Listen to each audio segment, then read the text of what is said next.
ما عندكم ينفد وما عند الله باق ولنجزين الذين صبروا أجرهم بأحسن ما كانوا يعملون.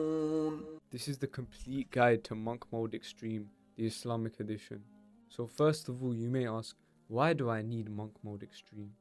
Now, we live in a world where young men cannot focus. They are distracted by lust. They are distracted by girls. They are distracted by video games. They are distracted by every single pleasure imaginable because we live in a world full of easy, instant gratification.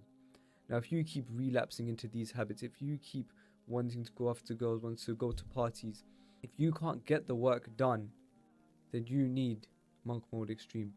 If you are struggling to focus on your deen, if you feel like you can't balance work and deen, you need Monk Mode Extreme, or you will keep relapsing, and I can guarantee that.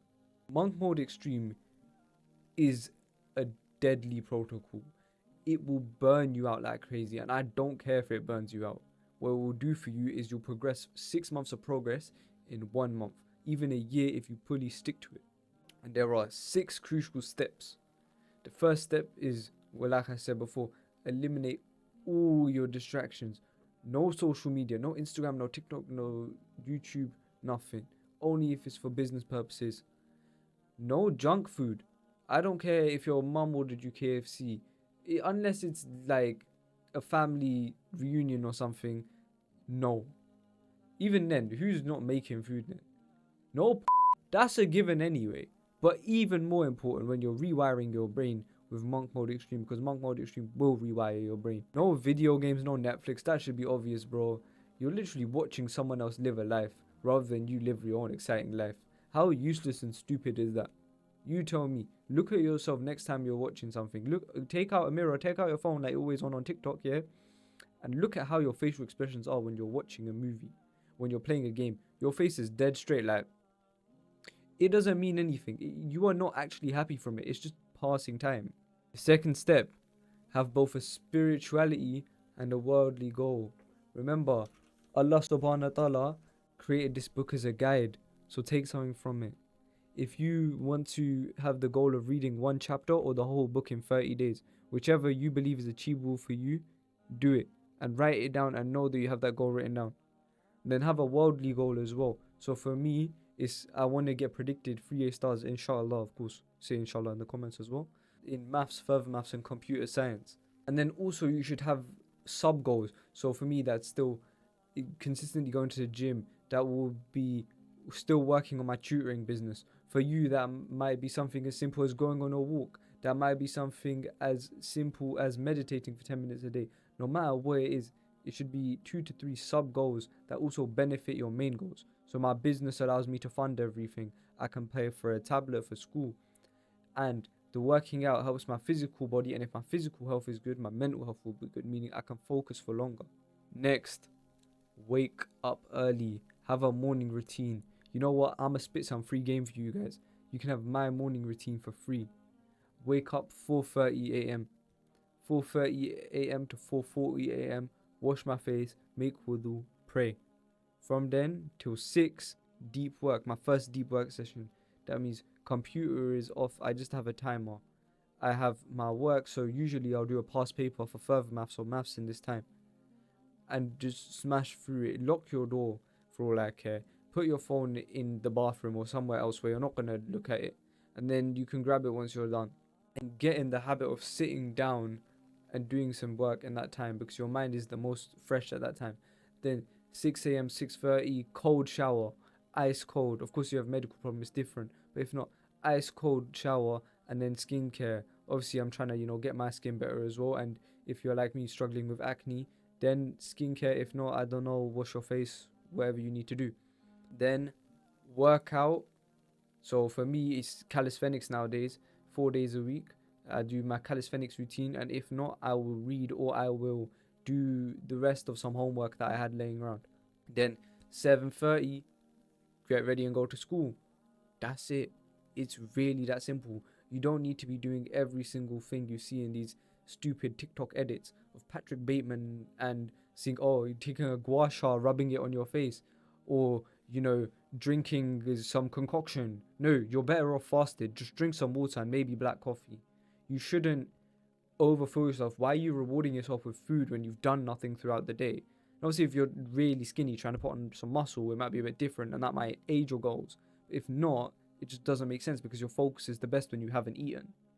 Moving on to more focus. Have something to listen to that doesn't corrupt you.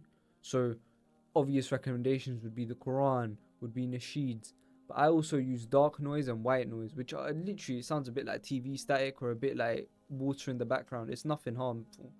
And it will block everything out. You will be able to focus way more than if you're listening to gangster rap or if you're listening to pop or whatever else music you enjoy. Because even if you do enjoy it, first of all, arguably it's haram. And second of all, if you are watching and listening to these things while you are working, your mind is being entertained. It's not in work mode, it's in entertainment mode. So you will not be able to focus. The most dangerous thing you can do is have background noise of shows. Because you will start thinking about, oh, what's happening in this show? If you're watching flipping, what do people watch? Love Island. Oh, who's marrying this? Who loves this guy? Your mind will not be focusing on what to do. 1 plus 1 is 2. You'll take 10 minutes to do one question. And wallahi, I've been there where I've had videos in the background. I've tried to focus. I get distracted. I say I'm going to do 30 minutes of work. I've done 10. And 20 minutes of being distracted. And start blocking out your focus times. So even not in the morning, but throughout the day, have times blocked out and schedule in times before you go to bed. Moving on to the next point, make sure you have a daily schedule. That doesn't mean you need to be, on Google Calendar making these little blocks of for 45 minutes I'm gonna, wash my face, and I'm gonna shower, and then I'm gonna, no. You just need to have a rough note written out throughout the day on some paper or on the notes app saying, in the morning I want to get this done. So I want to wash my face, cold shower, 1.5 hours of work, I need to finish off homework, I'm gonna go to the gym, I'm gonna train chest. That simple. You do not need to, frantically say every little bit. And you have to realize that you must also remember your spiritual side while doing all of this. All of the goals I have just said are worldly. But what about your spiritual goals? Back to reading some Quran, praying. Let your day revolve around prayer. Don't let your prayer revolve around your day, if that makes sense. So if you're in a country where Fajr is at like 6 in the morning, and you should not be waking up at 6:30 to leave for 7:30. You should be waking up for Fajr early, and then you can do your work later. However, if you, like me, live in the UK where it's always dark and gloomy, Fajr is usually quite early. So you have to wake up early and stick to it. Don't say, oh, but I can go to sleep, I'm tired. No. You do not sleep after Fajr. You should not. You should stay focused and do work after Fajr. It's a blessing. Also, another challenge to it, fasting every Monday and Thursday is an additional thing you can add on. It's a sunnah, and sunnahs are good. It will help you focus because it will keep you in track. It will, every 3 or 4 days, it will just remind you, I am here, this life is a test, death is inevitable, and I need to get as much as I done in this world so I can leave my footprint on this earth before I go to the next life. And finally, make dua for everything. Inshallah, all of the good things happen.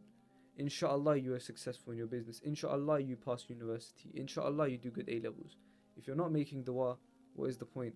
Because you could do 10 million hours of work, hypothetically. But if you didn't make dua, if you didn't ask the Rabb, has the Rabb given you the best for you, or have you wasted your time? If you said inshallah that you do good in university, turns out Allah takes you away from university and puts you into the best apprenticeship you've ever had in your life. You might think you failed. But if Allah had it written for you, and if your intentions were straight, it was the best thing for you.